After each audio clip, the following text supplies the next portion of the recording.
더불어민주당 이재명 대표 측은 윤석열 대통령이 제안한 영수회담을 놓고 대통령실 측과 실무 협상 준비에 속도를 내고 있습니다. 당내에서는 대여 강경 대응을 요구하는 목소리도 나오는데 이 대표로선 고심을 이어갈 전망입니다. 이준엽 기자가 보도합니다. 민주당은 윤석열 대통령이 제안한 영수회담을 놓고 용산 측과 물밑 조율에 나설 준비에 돌입했습니다. 당직 개편에서 빠진 천준호 당대표 비서실장을 소통 창구로 일정과 의제, 배석자 등을 논의할 계획입니다. 별도의 대응 TF도 꾸린다는 계획입니다. 실무 협의를 용산 대통령실과 우리 당대표 비서실 간에 있어야 되는 걸로 알고 있고요. 그 일정을 이렇게 조율하는 과정으로 알고 있습니다. 일단 최근 심상치 않은 물가 상황을 포함한 민생 문제가 영순위 의제로 거론됩니다. 특히 이 대표가 정부의 재정 확대를 요구하면서 총선 과정에서 공약한 전 국민 25만 원 민생 회복 지원금도 논의 테이블에 오를 거란 관측입니다. 영수회담을 앞두고 당내에선 이 대표가 정부 여당에 강한 견제 목소리를 내야 한다는 주장이 잇따르고 있습니다.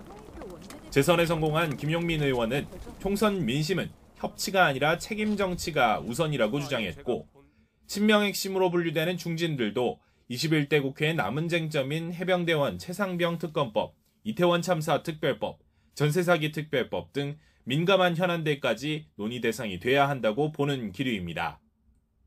당대표를 중심으로 해서 정리하지 않을까 이렇게 생각이 되고, 아마 국민들 마음속에 몇 가지 의제들은 있을 거라고 생각이 됩니다. 아마 그 부분이 좀 신중하게 접근할 필요가 있지 않나. 총선 앞선 기세를 영수회담에서도 이어가 전국 주도권을 잡아야 한다는 취지로 읽힙니다.